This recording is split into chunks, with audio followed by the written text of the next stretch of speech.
मैं महाराज की उपस्थिति में वंदनीय बुद्ध और परम ज्ञानी सौंदंड का इस राजसभा में स्वागत करता हूं।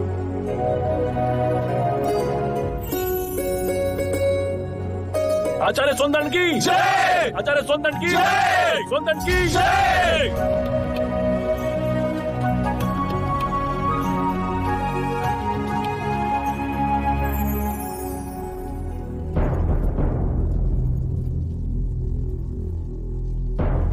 आज ये दोनों मान्यवर महाराज की उपस्थिति में इस राजसभा में अपने अपने विचार व्यक्त करेंगे। ऐसे विचार जिससे आप लोगों के ज्ञान की वृद्धि होगी। अब मैं दोनों मान्यवर से विनती करता हूं कि वो किसी एक विषय पर अपने विचार प्रकट करें। आप आयु में मुझसे छोटे हैं, अतः विषय चुनने का अवसर भी मैं आप ही को देता हूं। कहिए, किस विषय पर चर्चा करनी है? प्रणाम सौंदंड। क्या आप बता सकते हैं कि एक सच्चे ब्राह्मण में कौन कौन से गुण होना अनिवार्य है? यदि आप चाहें तो वेदों के उदाहरण भी दे सकते हैं। वेद पाठ तो सौंदंड का प्रमुख विषय है। वेद की गहन गुत्थियों को सुलझाने में आप महारथी हैं। भिक्षु गौतम, पूर्ण ब्राह्मण बनने के 5 लक्षण हैं। सुंदर रूप, मंत्रोच्चारण एवं अनुष्ठान करने में प्रवीण, 7 पुष्टों से रक्त की शुद्धता, अच्छा ज्ञान, अच्छा कर्म। इन 5 गुणों में से भी सर्वाधिक महत्वपूर्ण गुण कौन कौन से होने चाहिए? और इनमें से किसी भी गुण के अभाव में क्या वो सच्चा ब्राह्मण हो सकता है? अंत के 2 गुण, अच्छा ज्ञान एवं अच्छा कर्म। सुंदर रूप, मंत्रोच्चारण एवं अनुष्ठान करने की प्रतिभा, 7 पीढ़ियों से रक्त की शुद्धता आवश्यक नहीं। क्षमा कीजिएगा, परंतु सुनदत्त जी उचित उत्तर नहीं दे पाए। बुद्ध के प्रश्नों ने इन्हें उलझा दिया है। ये तो ब्राह्मणों का अपमान है।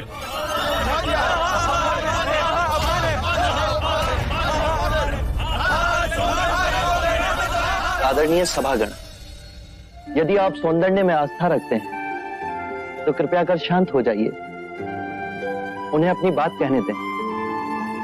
यदि आप उनमें आस्था नहीं रखते तो आप में से जो चाहे इस विषय की चर्चा को आगे बढ़ा सकता है। मैं आप सभी के प्रश्नों के उत्तर दूंगा।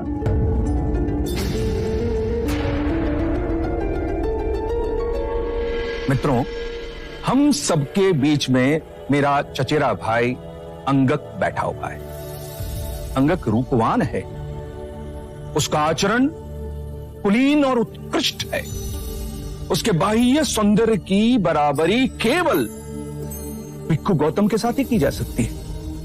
2 परिवारों के रक्त की शुद्धता उसके अंदर बह रही है। वेद पाठ का ज्ञानी है, ये 3 गुण तो उसमें है। पर यदि विचार के रूप में देखें कि अंगक मदिरापान करता है, हत्याएं करता है, बलात्कार करता है, झूठ बोलता है, चोरी भी करता है, तो उसके बाकी के गुणों का कोई मूल्य ही नहीं रह जाएगा। अतः मित्रों, सदकर्म और ज्ञान ही सर्वोपरि है पूर्ण ब्राह्मण बनने के लिए। इन दोनों गुणों में से भी सर्वोत्तम गुण आप किसे समझते हैं? सदकर्म और ज्ञान 2 नहीं हो सकते। जैसे एक हाथ दूसरे हाथ को और एक पैर दूसरे पैर को साफ करता है, उसी तरह सदकर्म और ज्ञान एक दूसरे के पूरक होते हैं। सदकर्म आपके विवेक को प्रकाशमान बनाता है और विवेक से किया कर्म आपको धार्मिक बनाता है, और यही जीवन का गूढ़ मंत्र है। उत्तम, अति उत्तम सौंदन, आप हमारी आशा पे खरे उतरे। बुद्ध, अब आप बताएं कि हमारे परम विद्वान सोनदंत से आप क्या पूछना चाहते हैं?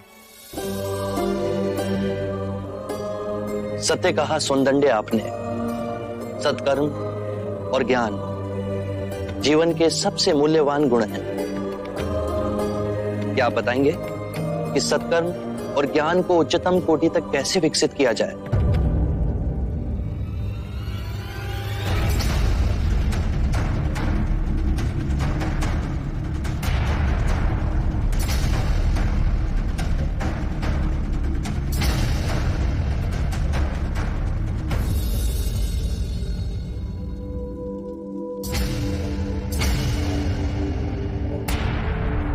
हे करुणा निदान,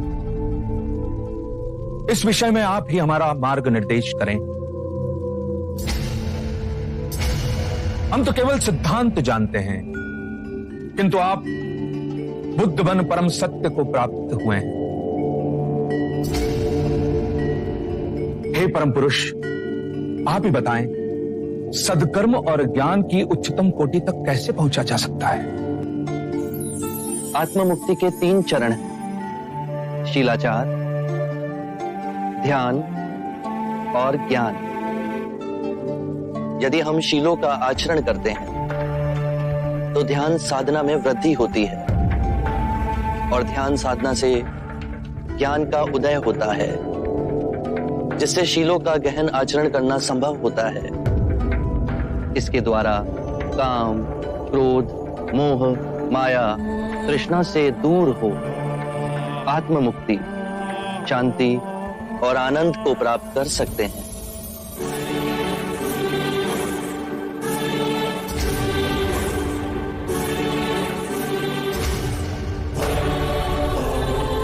हे करुणानिधि, आपने मेरी आंखें खोल दी, मुझे अंधकार से प्रकाश में ले आए। हे परम पुरुष, मुझे आपकी शरण में ले ले, मुझे इस संग की शरण में ले ले परम पुरुष।